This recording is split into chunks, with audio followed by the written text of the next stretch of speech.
Live from the Pioneer PBS studios in Granite Falls, it's Meet the Candidates. This candidate forum is designed to inform you, the viewing public, about the candidates running for Minnesota state office in our region. Meet the Candidates is brought to you by the members of Pioneer PBS. This program features the candidates for Minnesota House District 8A.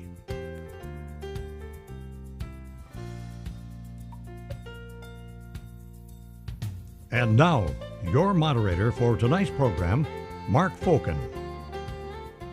Hello, and welcome to Meet the Candidates. I'm Mark Fokin. This Pioneer PBS presentation is intended to inform you about the candidates who seek election or re-election to the Minnesota Legislature. This segment features candidates who are on the ballot in House District 8A. Incumbent Bud Nornes is retiring this year, so we have two challengers for this seat. They are newcomer Republican candidate Jordan Rasmussen and returning DFL candidate Brittany Johnson. First, a few words about this district and the communities in it. Minnesota House District 8A consists of western Otter Tail County and includes the cities of Fergus Falls, Pelican Rapids, and Perham.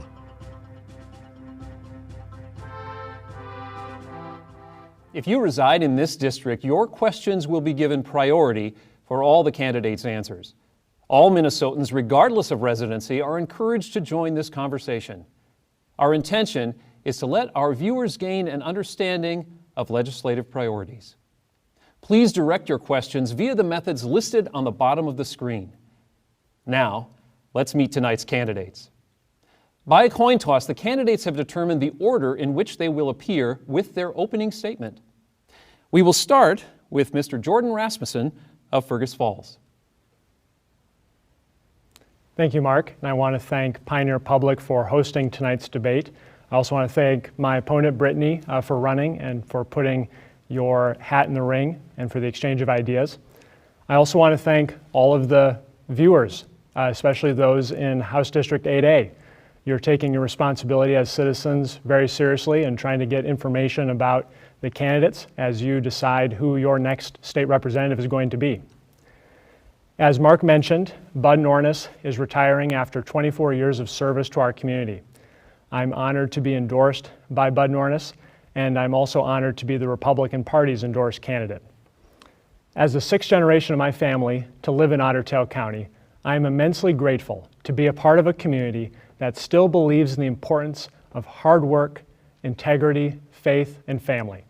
I'm running for state representative to fight for our Otter Tail County values and priorities at the state capitol. Minnesota families and small businesses have been devastated by the COVID-19 pandemic and the resulting shutdown of our state economy. Our next state representative is going to have to make tough decisions on how to jumpstart Minnesota's economic recovery and balance our state budget deficit. I will put my experience as a business consultant and financial analyst to work for you.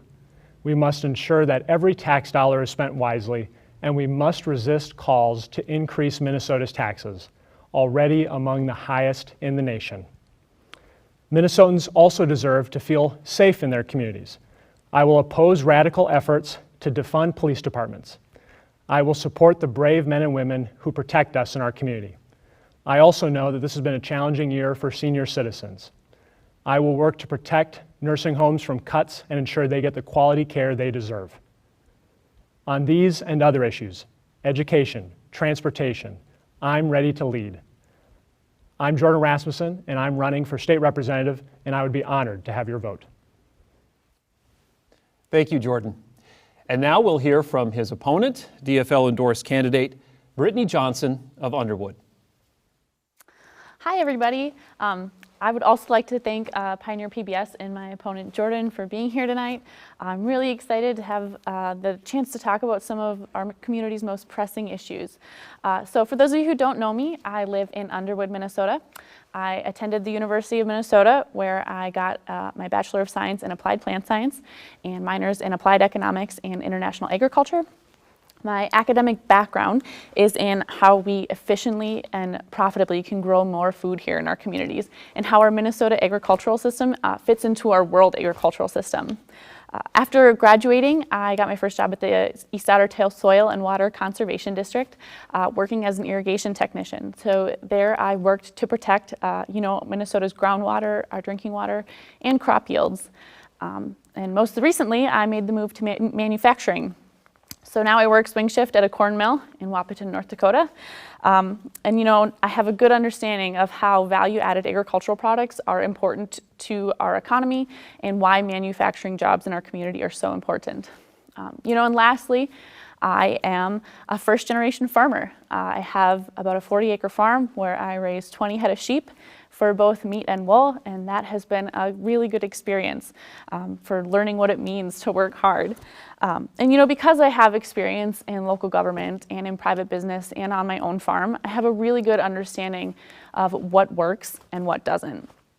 And the state capital is in dire need of people with agricultural backgrounds. And I think I would be a very strong advocate for agriculture in our district and the people who rely on it. And lastly, I think it's really important that our community in Otter Tail County has responsive and effective government down in St. Paul. And that's what I would bring. So again, I'm looking forward to the conversation tonight. Thank you, Brittany. Before we start the questions, just a quick reminder to the viewers at home that you can learn how to register to vote in Minnesota and find your voting location on the Minnesota Secretary of State's website. That's mnvotes.org. Now, let's get started. As a reminder, the rules are that each question will be asked to both candidates. Each candidate will have 2 minutes to respond to each question. Both candidates will also have the opportunity for a 1-minute rebuttal if they so choose. We will alternate which candidate gets asked each question first. Now, on to our first question of the evening. And it will go first to Jordan Rasmussen. If you are elected, what are your main legislative goals? One of the challenges that this next legislature is going to face is helping families and small businesses get back on their feet after the COVID-19 pandemic. We're also going to be facing one of Minnesota's largest budget deficits in state history. And so my number one priority from the get-go is going to be reviewing our state budget from top to bottom and identifying wasteful and ineffective programs that we can use to help bridge the gap in our budget deficit.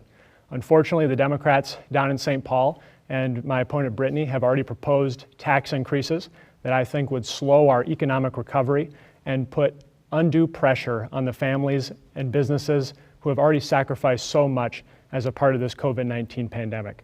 And so that will be something I look forward to working on, to taking my business experience and work putting together budgets and ensuring that our tax dollars are wisely spent down in St. Paul, because Minnesotans deserve to know that their tax dollars are spent wisely.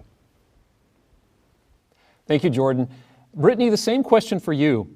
If you are elected, what are your main legislative goals?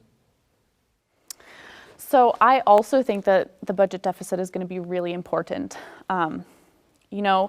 This deficit resulted from a complete and total shutdown of our economy overnight. And so, whatever we can do to get our economy going again is going to be really important. So, following public health guidance like wearing masks and being socially distant or physically distant and holding events outdoors is going to be really important. I think we can minimize the budget deficit. And beyond that, Minnesota has had some systemic issues for a really long time that have gone unaddressed, right? We have rising healthcare costs and stagnant wages, and the state legislature still has not passed a bonding bill for our infrastructure projects.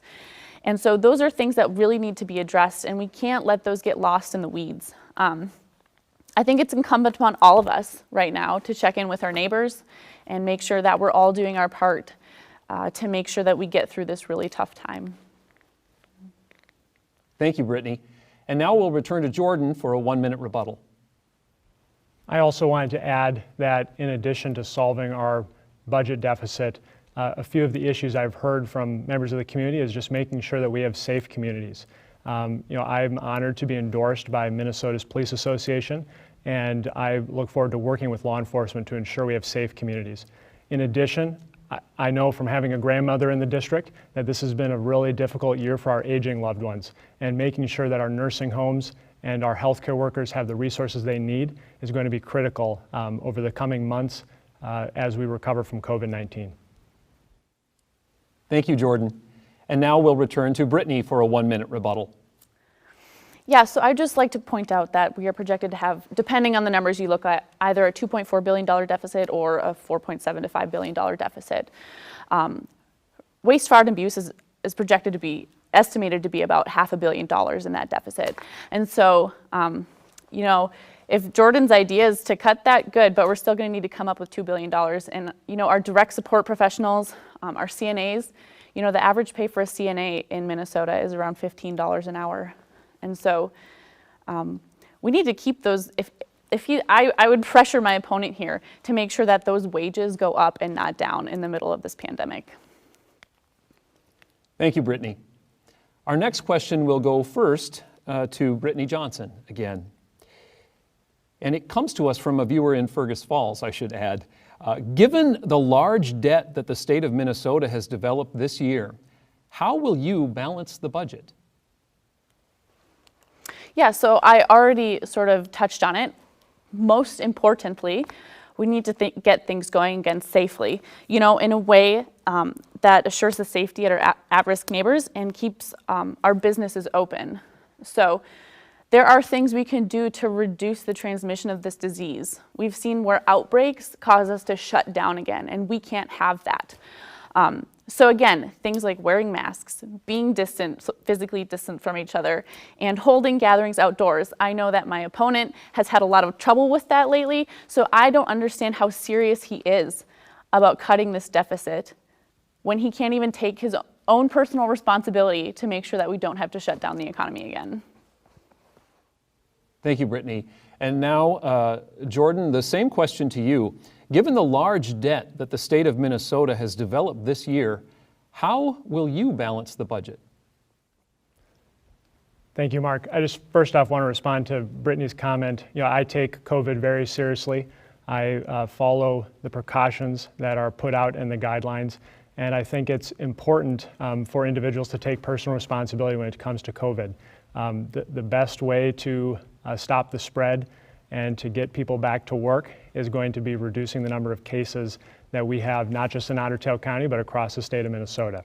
To answer your question on how we are going to solve our budget deficit, there's a couple key things that the state legislature needs to do. Number one, we have to promote growth and jobs. For example, right now, Line 3 is a project that's ready to go and could produce thousands of good-paying jobs. And unfortunately, radical environmentalists have been keeping that project on hold. It even has an impact on many local employers that would be involved in that project and supporting its growth. Number two, we have to look at wasteful and ineffective programs. Minnesota already has among the highest taxes in the state, and we can't go back to the taxpayers during this difficult time when they're trying to recover from COVID. The other major point that we have to work on as a state is getting growth out in rural communities, out in greater Minnesota. That's going to be important to support the property tax base and make sure that we both have a high quality of life and that we have jobs so that young people can stay in the communities that they grew up in. Thank you, Jordan. And now we'll return to Brittany for a 1-minute rebuttal. I just wanted to also mention that part of us bouncing back from this really challenging deficit is ensuring that we get the money that we need for our small businesses from the federal government. And we've seen the executive branch step back from those conversations, much to the detriment of the people in our community. And we need that to move forward. And so I would absolutely work with our federal partners to make sure that they were able to provide the funding that we need. Thank you, Brittany. Our next question goes first to Jordan, and it also comes from a viewer in Fergus Falls. What would you do to protect our senior citizens? Yes, you know, this has been a challenging year for seniors, and as everyone knows, a disproportionate amount of deaths that have resulted from COVID have come from our senior population, especially those in long-term care facilities. I'm honored to be endorsed by Minnesota's largest association of nursing homes and assisted living facilities because they know that I'll stand up for seniors at the state capitol. A few things that we have to do to protect our seniors. Number one, we have to give seniors and those who care for them priority to PPE and to testing. It's critical to have access to both testing and PPE to keep nursing homes safe. And so the state needs to continue prioritizing testing and PPE for nursing homes. Number two is that we have to make sure that we're not sending COVID positive patients back into nursing homes. I think that was one of the biggest mistakes that Governor Walz made early on in the pandemic response. And we need to make sure that we're keeping COVID positive patients safe and separated from other seniors in living facilities. The other thing is we need to make sure that our nursing homes are well funded. House Democrats have proposed cuts to our nursing homes, and I will work to defend nursing homes from cuts and ensure that the workers there have the staffing levels they need to take care of our seniors during this challenging time. Thank you, Jordan. And now, Brittany, the same question to you. What would you do to protect senior citizens? Yeah, so our discussions around senior citizens include more than just nursing homes, right? And so I agree that we need to do more to provide funding for those nursing homes. Like I mentioned before, CNAs in a lot of nursing homes are underpaid, and speaking with the leaders of those organizations, they just don't have the money to increase their wages. And so we need to make sure that happens. But what's even more important is making sure seniors can stay in their homes, right? Right now, seniors are safer when they don't have to go to the hospital, when they don't have to go to a nursing home. So focusing on things like property tax relief for seniors is really important.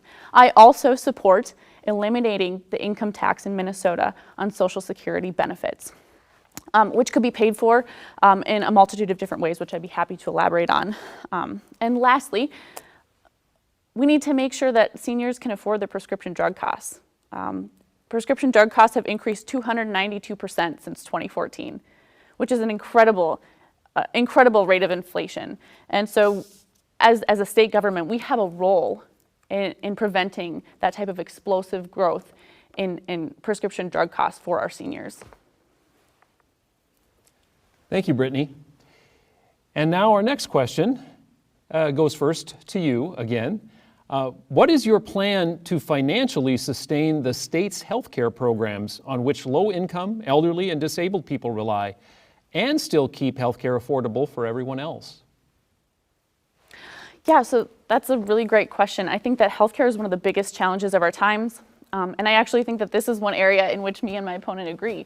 We both believe that we need greater transparency in our healthcare costs. It is not uncommon for people to go to the doctor and have 3 or 4 bills come back to their home afterwards. And we don't know what we're paying, right? I can call my insurance company and ask them for a quote, and it still might not be accurate. We need to know every other business in our community has to have those costs easily available. So we deserve the same for healthcare. Next, I think that there's a really great opportunity in telehealth. Providing telemedicine is cheaper than in-person services, and it would help address the shortage of doctors and mental health care providers that we have in Greater Minnesota, and especially in districts like 8A. And lastly, we really need, like I mentioned before, we really need to get a handle on our prescription drug costs. They represent 10% of the overall healthcare budget. And so if we can find a way to drive those down, that would make healthcare more affordable for everybody. Thank you, Brittany. And now, Jordan, the same question for you. What is your plan to financially sustain the state healthcare programs on which our low-income, elderly, and disabled people rely, and still keep healthcare affordable for everyone else? Thank you for the question. And I know that many Minnesota families, including many families within Otter Tail County, struggle with the cost of healthcare. I was talking with one family just 2 weeks ago about how they wanted to start their own small business and take an entrepreneurial venture on, and the cost of healthcare and being able to know if they have healthcare for themselves and their family was a key barrier to them going and pursuing their dreams. I also know that folks who are on our state healthcare systems are struggling with things beyond just healthcare costs, and that's a critical resource for them and for our communities. The biggest thing that we can do for healthcare costs is making sure that we are reducing the regulations and the red tape that are placed on our providers. I'm honored to be endorsed by Minnesotans for Affordable Health Insurance. They've recognized that I will stand up for Minnesotans with pre-existing conditions and work to reduce the red tape, the costs, and the sick tax, which unfortunately drive up the cost of health insurance here in the state of Minnesota. One of my concerns is that my opponent has both discussed single payer as an option for Minnesota, where we'd be putting everyone on a government-run plan. To me, that's not an option. It's not an option for the families, for the seniors, for those who are already on those programs that are financially stretched. And so I think that's a key distinction here between do we want more government, more people on government programs, versus do we want to take down the sick tax, take down regulations and red tape, and allow the healthcare system to become more efficient. One of the other issues with moving to a government system is that our rural hospitals will struggle. I've talked to many healthcare providers who say they will not be able to survive on the rates that those government programs currently pay if they're expanded to a larger population. Thank you, Jordan. And now we'll return to Brittany for a 1-minute rebuttal. Yeah, so I just want to clarify the regulations that Jordan is talking about. The things I support about our current healthcare system are things like protections for pre-existing conditions, right? That's a regulation that I do support. I also support things like the 80-20 rule, which forces insurers to use at least 80% of their premiums for healthcare costs, right? And in 2019, over $1 billion was given back to people because their health insurance companies didn't pay enough money for those services. I support covering all mental health conditions, right? Otherwise, you'll have a pre-existing condition and you won't get treatment for your mental health. Jordan mentioned a certain type of buy-in system. I do support a Medicare buy-in system, right? We have people in our community who are around the age of 55, who are ready to retire, who would be able to if they could buy into Medicare. And I think that has very strong support, and it has the support of our U.S. Congressman, Collin Peterson. Thank you, Brittany. Now we'll return to Jordan for a 1-minute rebuttal on that same question. Thank you. When we're talking about regulations, a lot of this is reporting and red tape. It's looking at our healthcare technology infrastructure where healthcare providers still have to send faxes back and forth to health insurers.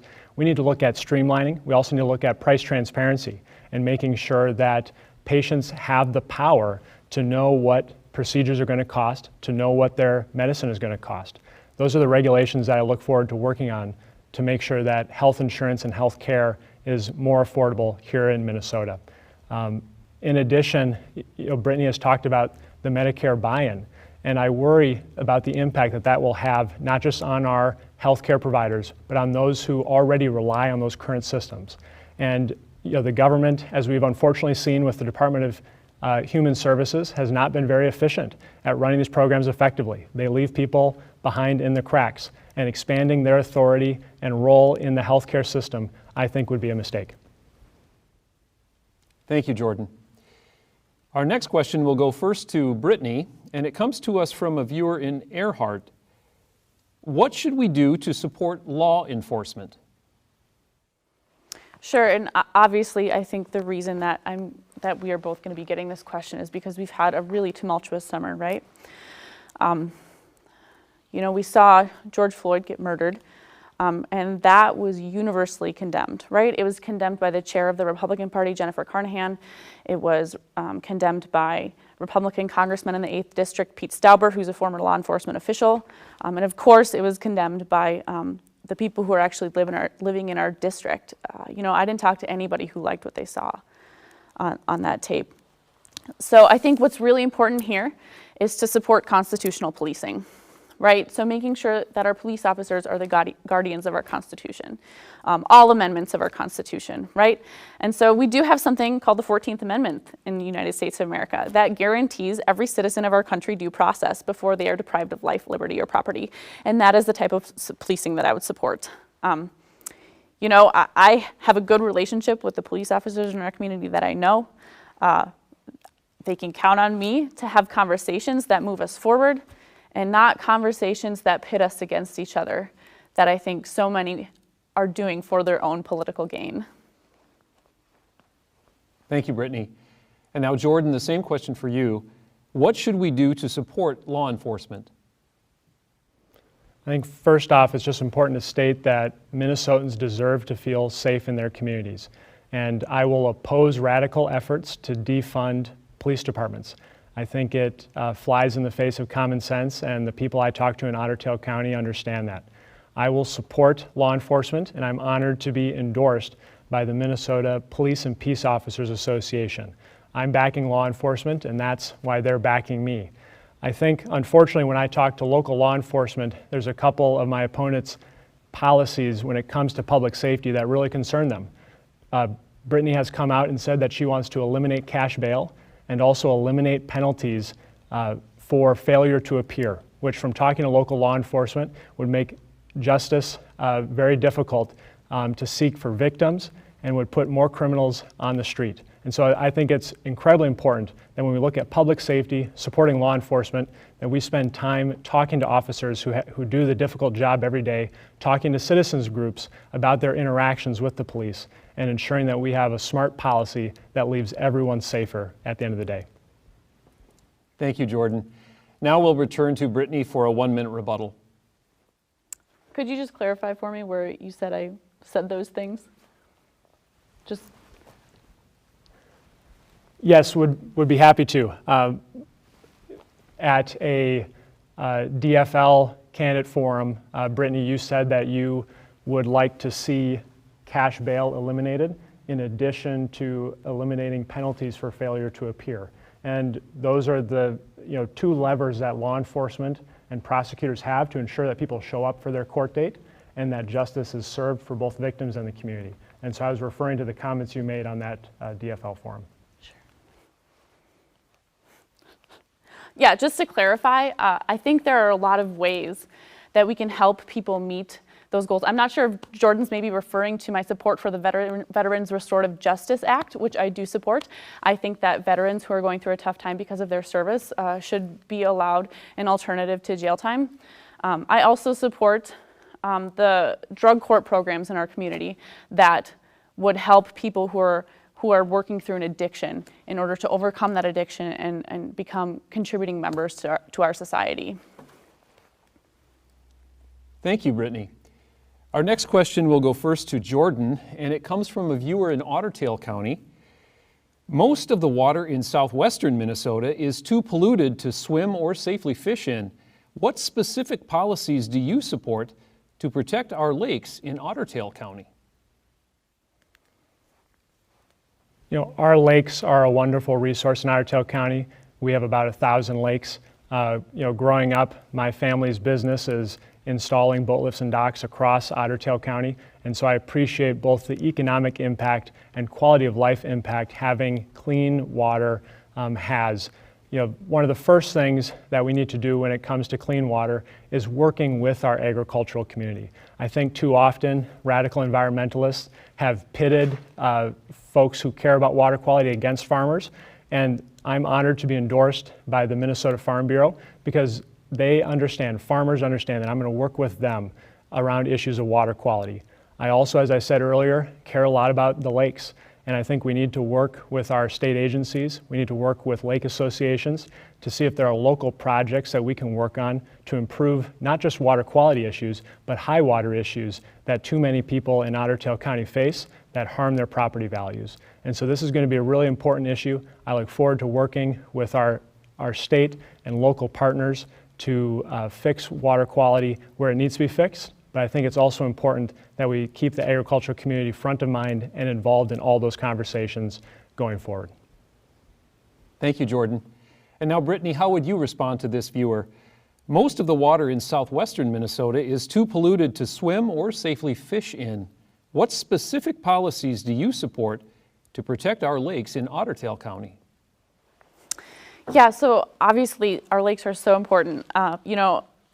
I grew up with a trailer on a lake, and it was one of the best parts of my childhood. You know, we visit the Pelican Paddle Company, we kayak the river. I float the otter tail every summer. It's one of my favorite pastimes. So this is really important to me. It's also important to note that 75% of Minnesotans get their drinking water from groundwater. So for someone like me who's living out in the country, you know, I drink whatever is there. And so we have to make sure that that's safe for the people in our community to drink. You know, I don't get access to a fancy water treatment system. And so our best way to keep water healthy for people is to protect it, right? And I'm so glad Jordan brought up working with our agricultural producers. I'm so proud of my background doing that. You know, again, I worked at the Soil and Water Conservation District doing irrigation scheduling with our farmers to try and make sure that we weren't leaching leaching nitrates into our groundwater. And I think it's really important to understand the science behind protecting our water, right? Our groundwater is threatened by nitrates, our surface waters are threatened by phosphorus, and so it's really important to identify some of those hot spots. So for example, can we figure out where our feedlots and our manure pits are hitting the water, and can we use, you know, USDA, NRCS money to help bring those farmers into compliance? You know, can we help our lake owners understand why it's important not to use phosphorus on their lawns? I think there are so many opportunities we have here in Minnesota. You know, we really pride ourselves on our lakes. We're the land of 10,000 lakes, and we have a really strong record of protecting our natural resources so that, you know, they can be enjoyed by the generations that come after us. And I can't wait to do that work. You know, I became a farmer because it's important to me, right? If I wanted to see things done right, you know, I was going to have to do them. And so I think it's important not to just talk about these problems, but actually to act on them and show that you're committed. Thank you, Brittany. Our next question goes first to you again, and it comes from a viewer in Ardall Township. What government policies and investments would you propose or support to alleviate poverty and increase opportunities for children and parents in our district? Yeah, so this is a really important question. It's one that's personal to me. You know, helping kids get the right start in life is so important. Outcomes are so much better. We have productive members of society, and people are happy. And the best way we can do that is by making sure that our community has a strong middle class. So things like making sure that people do have access to health care, that we do have access to mental health care, that we have a strong education system, and that people are able to earn living wages. All of those things are really important. And you know, I just found out today that I was endorsed by the Minnesota chapter of the National Association of Social Workers, because they understand that my platform will be best for the children in our community who are struggling. Thank you, Brittany. And now, Jordan, the same question to you. What government policies and investments would you propose or support to alleviate poverty and increase opportunities for children and parents in our district? I think that one of the most foundational policies, especially when you look at how the state can get involved, is making sure that every child in Minnesota has a good quality education regardless of the zip code that they live in.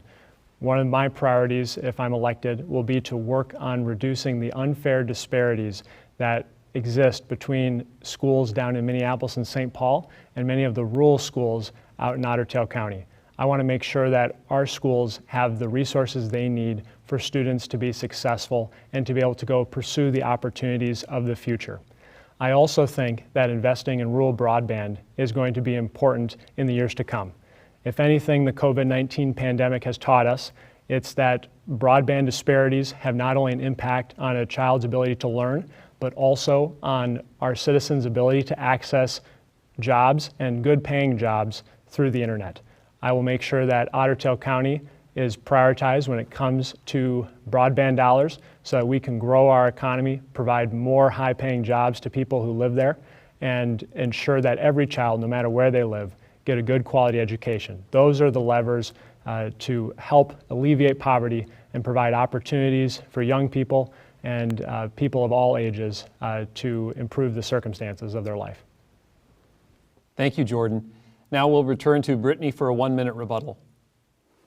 Yeah, so I think it's really important that we move forward, that we remember that we're all Minnesotans. And I think it's really easy for people to play on our geographic and political divisions for their own gain. And I don't think that that serves our communities or our children well. We can do so much better, and we deserve better. Thank you, Brittany. Now we'll return to Jordan for a 1-minute rebuttal on that same question. I agree, Brittany, that when Minnesotans do well, all Minnesotans do well. If the Twin Cities are doing well, that's good for all of us. We have a one community of a Minnesota, and many ties are across. But I also think at the end of the day, my priority is going to be the people who live in Otter Tail County, the people who live in greater Minnesota. And unfortunately, education has been one of those examples where they've been left behind and they've been forgotten about by a lot of Twin Cities politicians. And so I look forward to taking those priorities, to taking the voice of Otter Tail County down to the state capitol to make sure that they get their fair share on key policies, whether it's transportation, education, environmental spending. We need to make sure that there is equal access to opportunities for people who live in greater Minnesota too. Thank you, Jordan. Our next question goes first to you, and it comes to us from Twitter. This viewer would like to have you talk about how you would provide adequate funding for our schools. Yeah, so to touch on what I've talked about before, every child deserves a good education. And I think there's a couple of things we can do from a state legislative perspective to ensure that the schools have the resources they need. Number one is working on the funding disparity that I already talked about. Number two is ensuring that we're not placing burdensome regulations on our teachers, administrators, and local school districts. The state of Minnesota is always adding new rules and regulations, and very rarely do they look back and say which ones no longer make sense for the world we're living in today and for the future we're educating our children for. So I will return power to the local school districts and give them the flexibility to provide the best education to the students in our communities. And I think taking those two actions and prioritizing education funding as we go through the budget deficit discussions is going to be key to ensuring that students have access to a high quality education and the jobs of the future. Thank you, Jordan. And now the same question to you. Could you talk about how you would provide adequate funding for our schools? Yeah, I'd love to. So obviously education is so important. My experience in my public school is what allowed me to be a successful adult. And making sure that our young people have that same opportunity is so important to me. So I think that there are 4 things that we need to do, actually. First and foremost, we need to make sure that our communities are thriving, right? A significant portion of our school funding actually comes from our local tax base, right? And some communities in our district have done a really great job of expanding. Perham has really focused on agriculture and industry and done a great job of growing that way. Battle Lake has taken advantage of its natural resources and its proximity to Glendalough State Park to grow and expand its tax base that way. I think we need to look at what more we can do to make our communities succeed. I also think that it's important that we get a handle on healthcare costs. It is not uncommon for teachers to have their cost of living increases eliminated because the cost of their healthcare went up by so much. So if we can figure out how to address that problem, we're going to see better wages for our teachers. Third, we do have a lot of unfunded mandates that our schools are dealing with, right?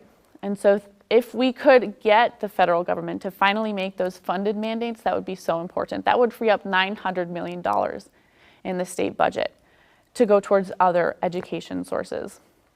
And lastly, we need to support our middle class, right? Hungry kids can't learn. Kids who are homeless can't learn. We need to make sure that families have what they need to be successful, to support their children, so that our schools aren't bearing the burden of a struggling economy. And so that's what we can do. And I just want to point out one thing. Some of the regulations that our schools have are important. I want to make sure that for those of you who have a child on an individualized education plan, I will protect your child's rights to a good education. Thank you, Brittany. And now we'll return to Jordan for a rebuttal. One of the things I wanted to add when we're talking about education is the opportunities that come from public-private partnerships. And one of the blessings of this campaign is get to see what our local teachers and school districts are doing in creative ways. As an example, in Fergus Falls, when they were looking at their automobile program and making sure that students had opportunities to explore vocations and careers in the auto industry, they partnered with local employers who brought their checkbooks and helped create educational opportunities for students that they otherwise wouldn't have. I've also heard of Battle Lake and looking at apprenticeship programs, partnering with local employers to provide other opportunities for students to explore new careers and vocations in high school. I think those are opportunities that we need to continue to work on. And as state representative, I look forward to working with our local school districts to provide more opportunities for public-private partnerships in education. Thank you, Jordan. Our next question goes first to Brittany. Do you think there should be term limits for state legislators? Why or why not? That's a really great question. So, term limits have a lot of public support. They also have some data backing them up that show that term limits actually hurt public policy because it makes lobbyist groups so much more influential. What I can say is that I don't have a strong opinion on term limits. I will go down to the legislature and I will advocate for what the people in my district tell me to do. I'm here to make sure that healthcare is affordable. I'm here to make sure that people have good jobs. And I'm here to make sure that we are investing in our infrastructure. I understand that term limits are really important for some people, either having them or not having them. And I would look forward to having that conversation down at the Capitol. But it's not one of my priorities. Thank you, Brittany. And now, Jordan, the same question for you. Do you think there should be term limits for state legislators? Why or why not? For me, the most powerful term limit that everyone has here in Minnesota is an election. And I think that's the wonderful thing about the state legislature is that you're not representing that large of a community. You're talking about neighbors who see the work you're doing and are able to see the results that you're delivering for your community. And so I think the most important term limit out there are people getting involved in elections, and if they see an incumbent who is not doing the job, challenging that incumbent and going and saying, I have better ideas and better priorities for our community. So I think elections are the most important. The second is, Minnesota has a citizen legislature, and I think that's critical. If I'm fortunate enough to get elected, I'll continue working in the private sector in my own small business. That's going to be important to keep our state legislators grounded in their local communities to make sure that they understand the real concerns that people are talking about. And as a part of our campaign, we've gone out and talked to thousands and thousands of voters from all over the district and heard their stories. And so for me, it's not about term limits, but it's about making sure that voters feel empowered, that they have good representation, making sure we have a citizen legislature. I think those things will do more to improve the quality of our legislature than an artificial term limit would. Thank you, Jordan. And now we'll return to Brittany for a rebuttal. Yeah, so Jordan had a really great point, right? Elections are how you hold your elected officials accountable, which is why I ran in 2018 and why I'm also running again in 2020. I think that we deserve responsive, effective government. And when I called Bud Nornes at the beginning of this year to ask him if he knew that the Fergus Falls food shelf had closed, he told me that he didn't. That is not responsive or effective government. I also asked him, are our hospitals prepared to take on the COVID-19 pandemic? And he said, I don't know, I haven't talked to them. Right, so that's a huge lapse in responsive and effective government that I think is a result of Mr. Nornes's 24 years in the legislature. And we deserve better. We deserve a public official who works for us, who is on top of their game, and who assures the people in our community that they are willing to do what it takes to make sure that we can continue being successful. Thank you, Brittany. And now we'll return to Jordan for a 1-minute rebuttal. I'm not Representative Bud Nornes, and I honestly don't think he needs defending. His record speaks for itself. And when I've been out talking with voters across the community, they appreciate his tireless work over the last 24 years, ensuring that we have a VA home in Otter Tail County, helping Glendalough get a path into Battle Lake that spurred both more park visits and economic growth in Battle Lake. Bud Nornis has worked tirelessly for our community, and I'm honored to be endorsed by him. And I think many of the characteristics that he brought to the legislature, I hope to bring to my service. Thank you, Jordan. And our last question of the forum goes first to Jordan, and I think it's an appropriate one to end on. It comes from a 12-year-old viewer in Fergus Falls named Jenna, who asks, what is one positive thing that you can say about your opponent? Thank you for the question, Jenna.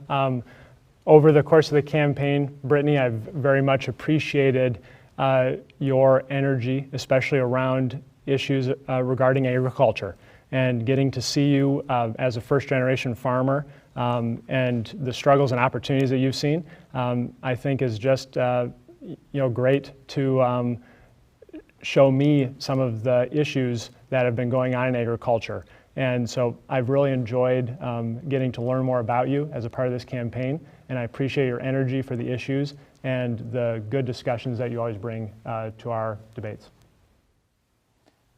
Thank you, Jordan. And the same question for you, Brittany. How would you respond to Jenna in Fergus Falls, who wants to know one positive thing you can say about your opponent? It's a great question, and I think we need more questions like this, right? Because when you get down to the legislature, right, you're not fighting against people. You're working with them to make sure that your community gets what they need. And so for me, it's been great. You know, Jordan was away for almost a decade, and it's been really good to see him come back and, get reconnected with his roots and reconnect with the people in his community and understand what their concerns are. I think it's really easy for people to go away and not come back. And I really appreciate, as a young person, I love seeing fellow young people move home.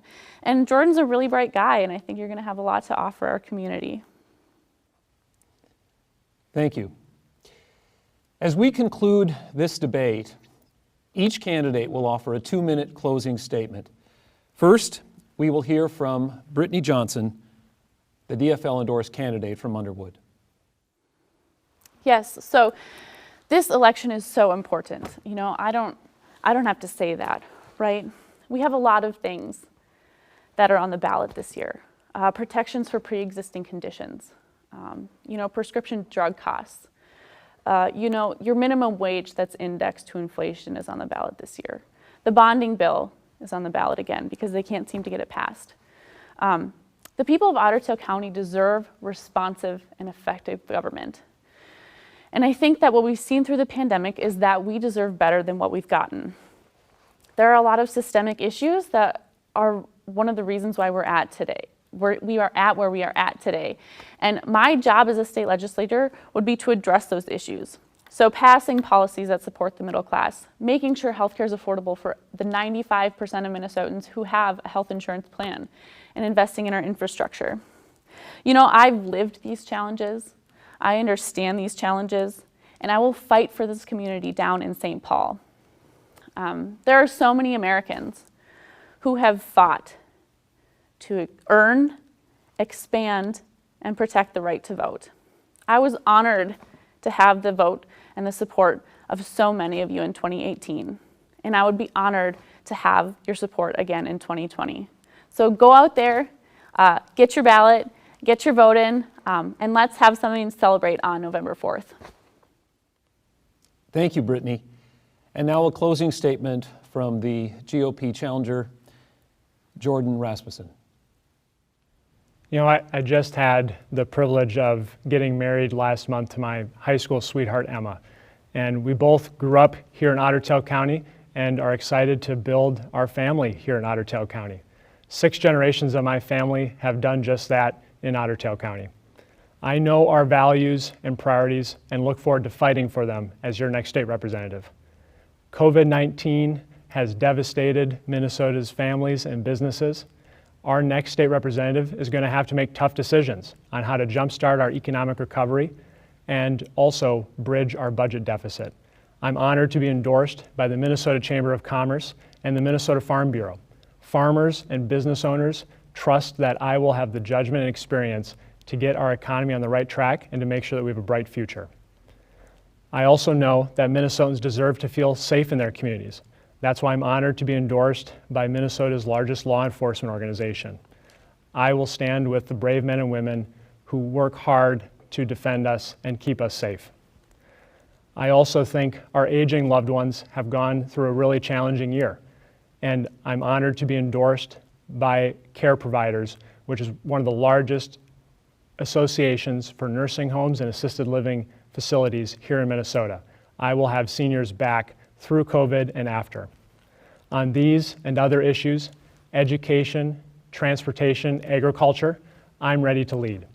I'm Jordan Rasmussen, and I'm asking for your vote for state representative. With your support, I'll work to ensure Otter Tail County and Minnesota remain the land of opportunity that attracted my ancestors 150 years ago. Thank you. Thank you, Jordan.